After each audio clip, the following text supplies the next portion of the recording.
What's going on, everybody? Mike Canalupo. A big shout out to my guy Sonny NE for suggesting the video that we're going to be doing today. I know I've been doing list polls really often, but I figure let's get back to the comment section. Let's check out some of these videos. So today we're talking about the 10 greatest revenge stories in the history of sports. If you aren't following us on social media yet, I'm going to keep mentioning it every video until you do. So do it.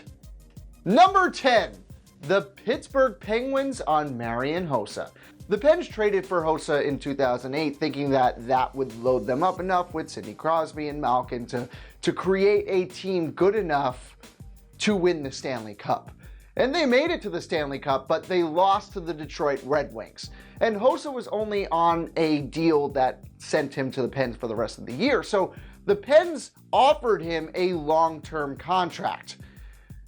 But instead, he signed with the Red Wings, the team they lost to in the finals, on a one-year deal instead of that long-term deal because he didn't think that the Pens were good enough to win a championship. Well, 1 year later, again, it's the Pens versus the Red Wings with Hossa on the Red Wings, but the Pens come out victorious. Number 9, Terry Francona gets back at the Red Sox. Francona was an incredible manager for the Red Sox for reasons that we'll mention later in this list. He was the manager from 2004 to 2011.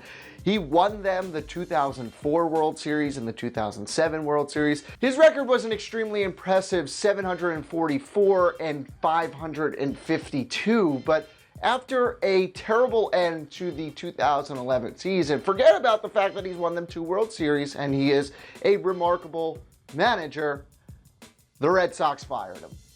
And then he went over to the Indians in 2013, and last year, in 2016, the Indians beat the Red Sox in the ALDS. Number 8, Joe Montana takes down the 49ers. This made sense. So it's not so much of a revenge story. It worked out, I guess, for both. Joe Montana created a dynasty for the 49ers. That goes without saying.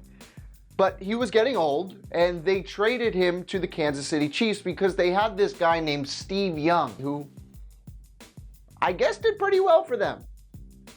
Wouldn't you say? He had a chance to play against the 49ers, and he won 24-17. In that game, he threw for 203 yards and 2 touchdowns to show that Joe still had it. Number 7, Brazil over Germany in the 2016 Olympics. Okay, the Olympics are nowhere near as major of a competition as the World Cup is. But Brazil hosted both the 2014 World Cup and the 2016 Olympics. In the World Cup semifinals against Germany, they were humiliated and lost 7-1. The country almost went bankrupt because of this World Cup. So if they did anything other than win it all, it would have been a huge disappointment. And to lose 7-1 in humiliating fashion in front of the home crowd was a huge letdown, to say the least. Well, they had a chance again as the home country again in the 2016 Summer Olympics, this time in the finals against Germany, and this time, revenge is so sweet. They won in penalties. Number 6, rougned Order and the Toronto Blue Jays. We all know what happened. Jose Bautista did a bat flip, got the Texas Rangers mad, then they started a feud, and then rougned Order punched Jose Bautista. They had a chance to see each other again after all of this commotion in the 2016 ALDS. The Blue Jays swept the Rangers, and what was the series clinching play? Oh, just an error by rougned Order. Number 5, Jon Gruden invades the Raiders ship. Al Davis wasn't happy with the,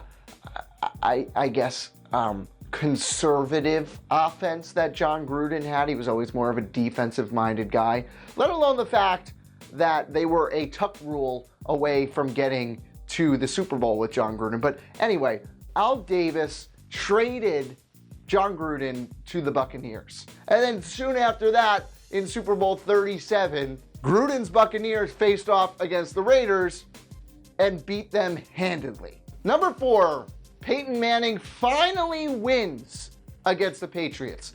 Manning lost his first 6 meetings against the Patriots. This time, it was the AFC Championship game in 2006. The Colts were down 21-3. But Manning led an incredible comeback and finally defeated Belichick and Brady and sent his team to the Super Bowl, where he won his first Super Bowl. Number 3, LeBron dethrones the Warriors. Okay, so LeBron was hated, right, in Cleveland, but then he came back to Cleveland and everybody loved him again, and his sole mission was to bring Cleveland its first championship in 52 years?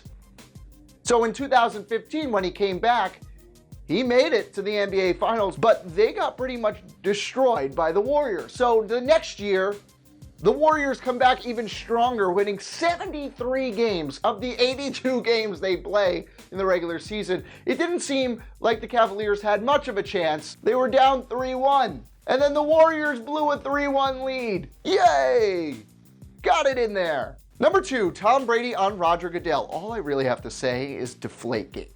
What a disaster and humiliating effort by Roger Goodell. Basically a hit job on Tom Brady to prove, I don't know, that he's the all-powerful, all-knowing being in the NFL. Anyway, after a season of complete confusion, Tom Brady had to face a 4-game suspension going into the 2016-17 NFL season. Without Tom, they went 3-1, and then Tom made the most miraculous comeback in Super Bowl history and had, oh man, I'm not a Patriots fan. I'm a Dolphins fan, so I hate the Patriots. But that being said, at a certain point, I was rooting for the Patriots because I wanted to see Roger Goodell have to give the Lombardi Trophy to Tom Brady. Oh my God, how sweet. How sweet. The boos from the crowd. Oh, I loved every second of it. Number 1, the 2004 Boston Red Sox on the New York Yankees. To begin with, there was an 86-year curse of the Bambino, aka when the Red Sox traded Babe Ruth to the Yankees. The Red Sox hadn't won a World Series since then, and the Yankees were seeking their 27th title. The Red Sox were always the little brother and the extreme rival who wasn't as good as the Yankees. Let's put it that way, right? 2004 comes around, ALCS, it's 3-0. And it looks like more of the same is going to continue. The Yankees are going to go on and win their 27th world title. Except the miraculous happens. The Red Sox complete the comeback, down 3-0, win 4 straight games in the ALCS, then go on to win the World Series in 2004 for their first time in 86 years. What revenge story do you think is the best? Join me in the comments below. If you like this video, hit the subscribe button because we put out videos every single day. Until next time, I'm Mike Cantalupo. Thanks so much for watching.